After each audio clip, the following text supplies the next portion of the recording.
Hi, I'm Janis Shampay. I'm a professor in the biology department, and I've been here since the 1990s. And I've been a health professions advisor most of that time as well. And I study telomeres or chromosome ends. I'm Kara Cerveny. I'm also a professor in the biology department, and I've been here since 2012. My lab studies zebrafish eye growth and development. I'm Julia Burrows. I'm a career and fellowship advisor in the Center for Life Beyond Read. I'm also the pre-health advisor. I advise students who are interested in sciences, in different STEM fields, and healthcare and the cure of illness. One of the things that we've been talking about is how to really get the questions that you've been asking us answered. And many of you have really asked very specific questions about pre-health programs.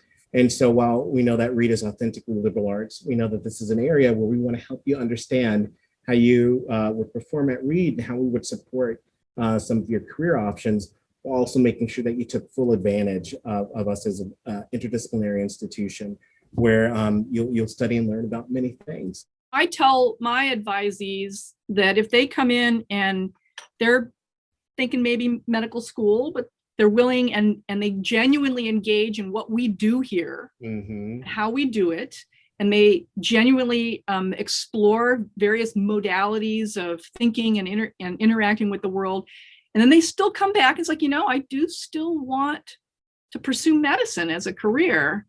They're going to be much better physicians. They're also going to be able to genuinely reflect and articulate why it is they want to go to medical school and what they can bring to the profession.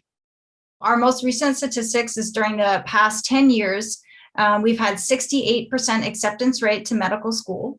So out of the 125 Reed students or alumni that have applied, 85 of them were successful. It sounds as though that's upon initial application, and there are certainly students who go back and apply maybe later.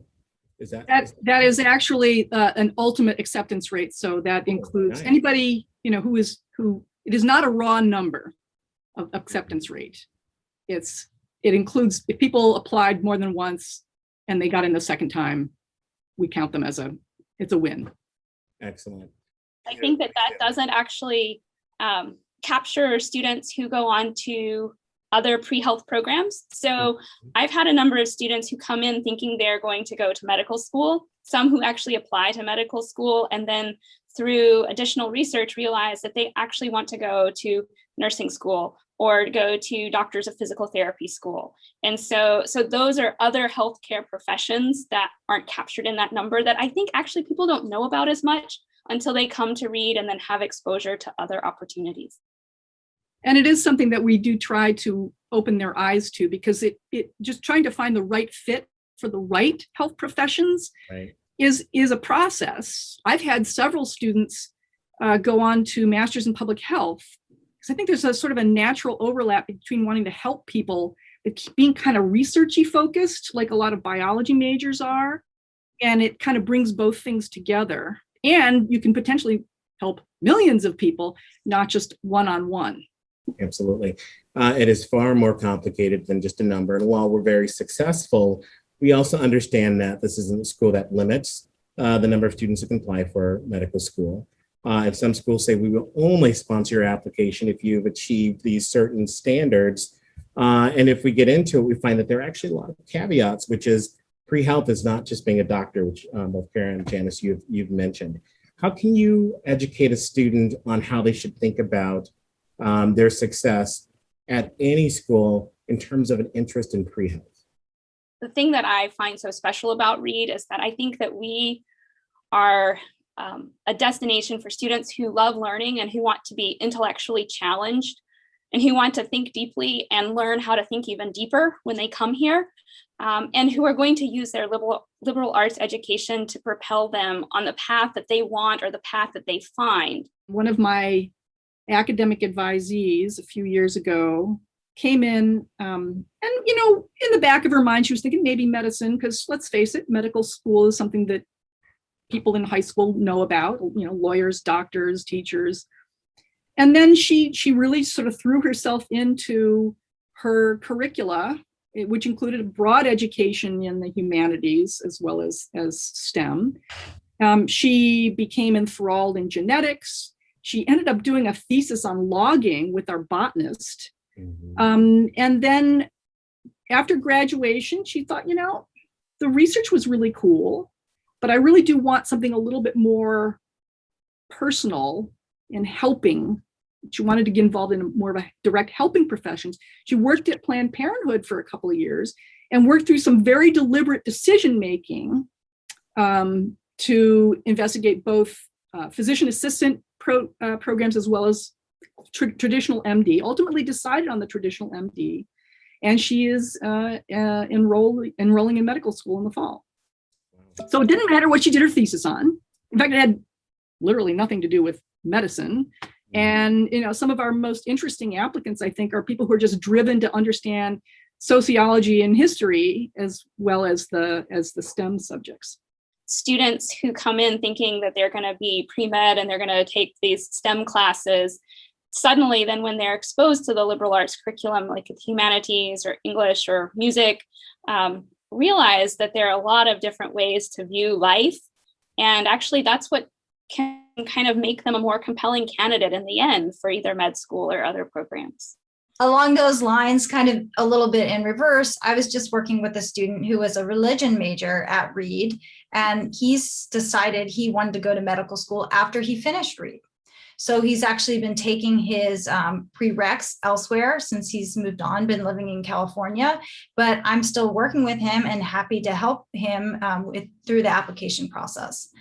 So students, can decide at any point, like from the beginning or, even after they finish, and the Reed education has provided a solid foundation for him to move on.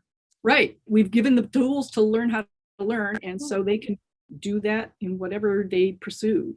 Students come to Reed because they want to explore, and we're here to help them explore their and find their passion, right? I think that, and in the end, medicine may be that passion, right? Finding either from a basic science research perspective, I think that's one thing a lot of students might not know, that you can still have a very medically applied career at the bench too. And so I've had some students who've gone on to graduate school who are working in labs that are studying anything from congenital defects and diseases to being involved in virology research. And so I think that those are another way that you can be involved in medicine. One of my senior faculty, when I first came here, used to say, when an advisee would come in, new freshman advisee would come in and say, I've wanted to be a doctor since I was 5 years old. He would say to the student, would you take the advice of a 5-year-old? And the point is, someone that has a toddler at home. you've got to engage in really sort of honestly engage in what we're doing here. And if you want to come back to medicine, like I said, you're going to be much better at it and much more mature and thoughtful about what you can bring to the profession. It goes back to what's at our core is learning. Let's talk more concretely about a student who is in front of us, and we know that they have decided that they will pursue a career that is pre-med or in the pre-health field. What does that look like here at Reed? Ideally, I would meet with a pre-health student early on, because there are lots of prerequisite courses that do need to get started early on. So we want to make sure that a student is taking the prereqs. But as I mentioned before, it's never too late as well. They can also be done once you finish Reed somewhere else, right? So in addition to myself, we have 3 other faculty advisors in the pre-health. Janis Shampay is one. She's been doing this for quite a while. And we provide all kinds of support for students with their application, timeline, the personal statements, test prep, letters of recommendation strategies, and interview support. We help with mock interviews and that sort of thing. We also have a great group of alumni who are really willing to actively engage with students. And so we've had multiple alumni career panels and medical student career panels this year. We have a pre-health group who meets twice every 2 weeks right now. And some other activities besides having panels is we've had info sessions so you can learn about different schools that are possibilities for you. We've written thank you cards to healthcare workers during COVID. So yes, great group of a small group, but great group of students to get involved in. And also, we are fortunate enough to be situated in Portland, which means we have a medical school and teaching hospital in OHSU, Oregon Health and Science University, a short drive across town. And so that's also a great place for students to gain volunteering experience and potentially biomedical research experience. And it's also Reed's #1 employer of alumni. So we have tons of connections there that we can set you up with if you're interested. So that's just some of the support that we have for students that are interested in pre-health. I help them navigate the fairly straightforward, if variable, simple academic prerequisites. But application to medical school is so much more than, checking boxes. I took this, I got that experience. It's about, really sort of engaging in that. And I'm sometimes asked, so I could do this volunteer thing or that volunteer thing, which one will be better? And my answer is always the one that you get the most out of. And that can actually inform you as to whether this is the right path. And if so, what can you bring to that profession? I make sure that people know they don't have to major in the sciences, although I think there's natural overlap between interests in medicine and some interest in the life sciences.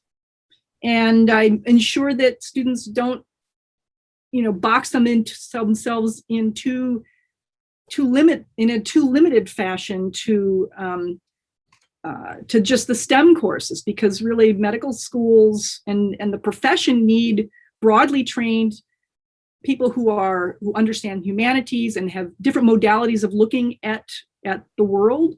And so I certainly encourage them to explore a variety of fields that will make them a well-rounded, broadly educated person. I typically see students in their junior and senior year when they're thinking about applying to med school or afterwards, who email me and say, would you be willing to write me a letter? Would you be willing to take a look at my personal statement? Those kinds of things. And I think knowing what medical schools are looking for, so I think we all know either people on those admissions committees or have attended some webinars or info sessions about what medical schools are looking for. I've helped a number of students craft their statements in ways that make them much more compelling candidates than they were almost like selling themselves short in a way. I had a student, she was thinking that she was interested in some sort of pre-health profession, thinking she was pre-med when she came in. And then after doing some volunteer work in the actually OHSU hospital, she was thinking maybe she was more interested in nursing and or public health. And she actually did a stint in the Peace Corps for 2 years. And then when she came back, she did some volunteering work and worked for a year while she was applying to med school. And her first draft of her statement really didn't capture the whole person that she was, and so just like some back and forth conversation. And I think that's what makes Reed really special, is the relationship that you can develop with your thesis advisor and or professors in your classes, because you have that ability to then, you actually are almost colleagues when you're talking about science or research. And because you have that foundation, then it's very easy to have the natural conversation about, okay, you really want to write your statement in this way, showcase who you are. Can you give me a few examples of folks who pursued pre-health careers but didn't major in biology, chemistry? For example, history major, graduated a couple of years ago, is now applying, took most of the prerequisites here because he was interested in medicine, but he also did a good thesis in history. And then also after he graduated, worked for a couple of years in a low-paying job working with trans youth. And I expect him to have a really fabulous portfolio there's certainly been a range. As I've mentioned, there's a lot of overlap between people interested in the sciences and medicine. But every year we have people majoring in everything from English to econ to biology to neuroscience.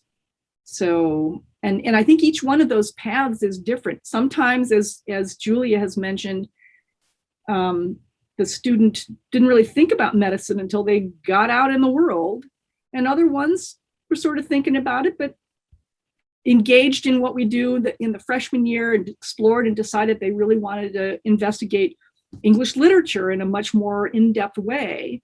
And they did that while then sometimes taking some of their courses that they need to take and then taking a few more of them after they graduated from Reed.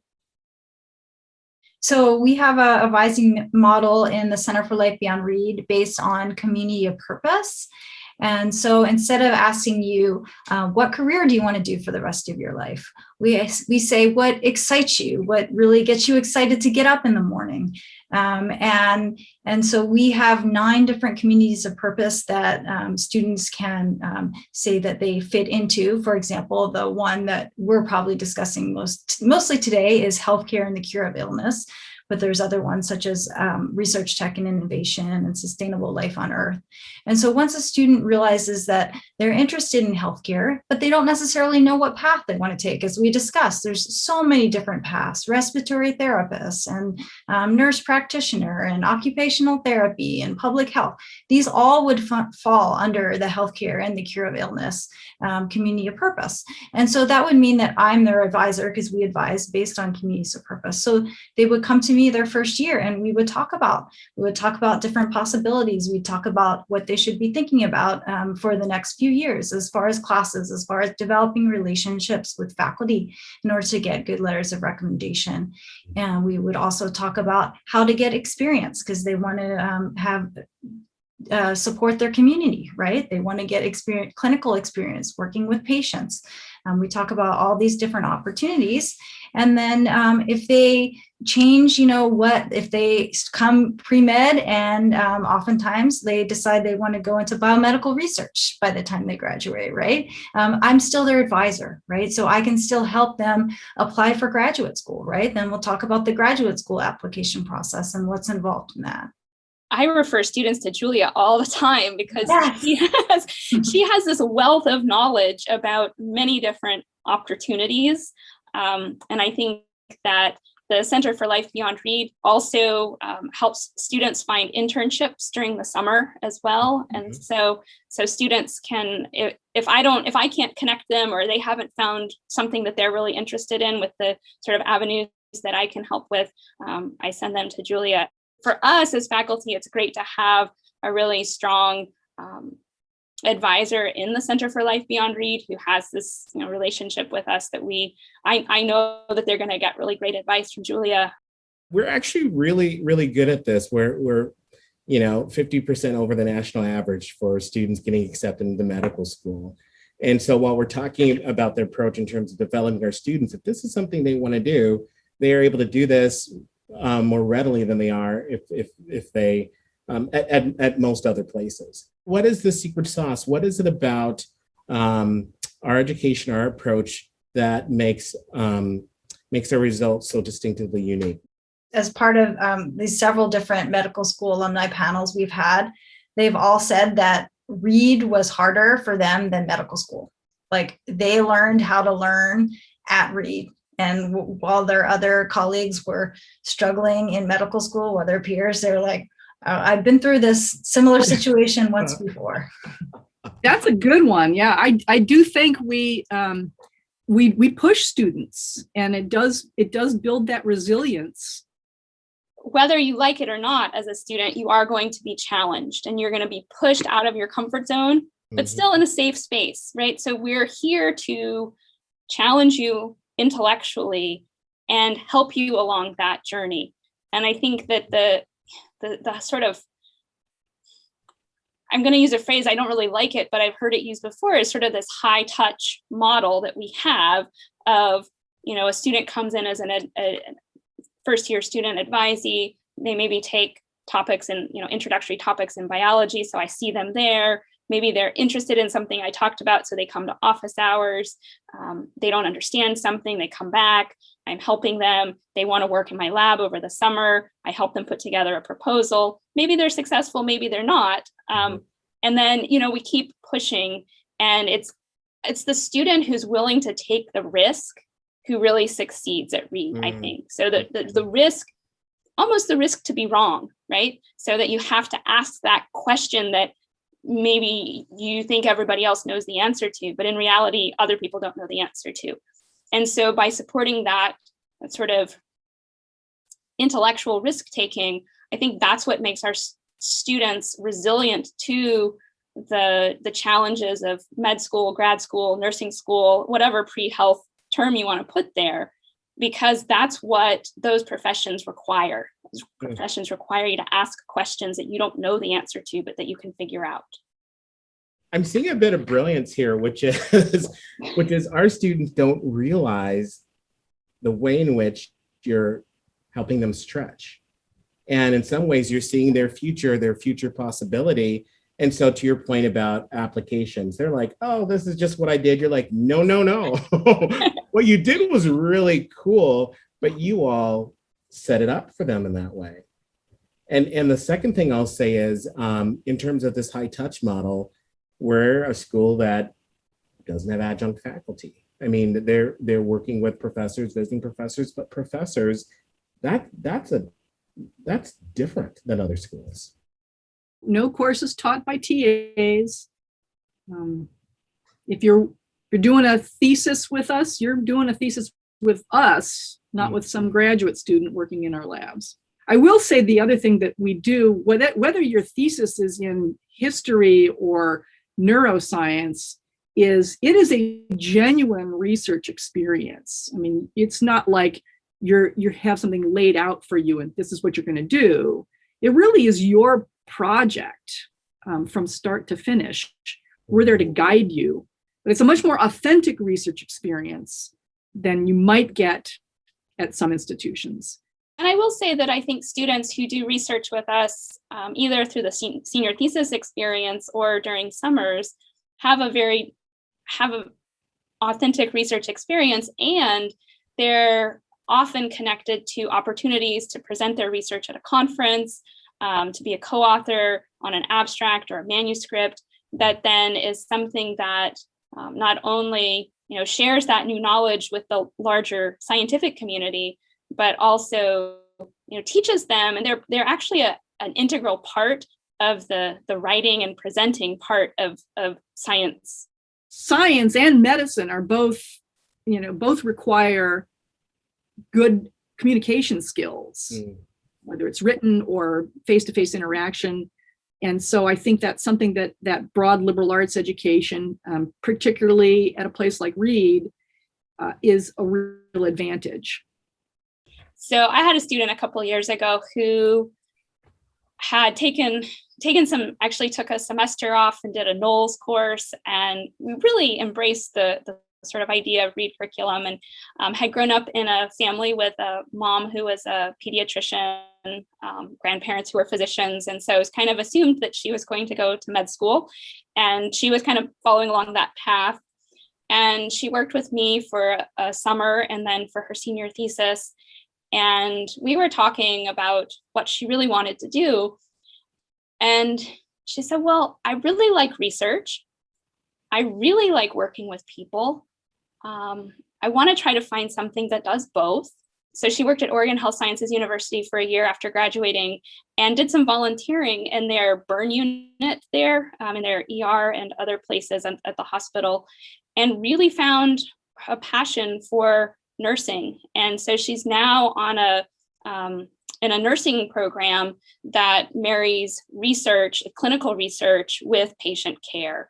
And it's something that she never would have known about if she just hadn't taken time to think about, what is it that I really want to do? And how can I do patient-centered research that has a real impact on patients?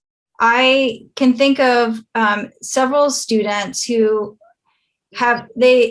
they don't know about other opportunities in biomedical research and in healthcare when they start. We've all heard of doctors, veterinarians, lawyers, and so they come in with that very narrow idea of what they can do for a career. And so I've worked with multiple students who have really gotten excited about biomedical research and want to work on helping to find a cure for cancer or a cure for Alzheimer's. And this is super important to the healthcare field, and, you know, really, really neat work. And so so basically Reed's opened their mind and to these other opportunities that they never thought of before. And then they go on to have a, you know, significant impact in the healthcare field, though not through necessarily as a medical doctor.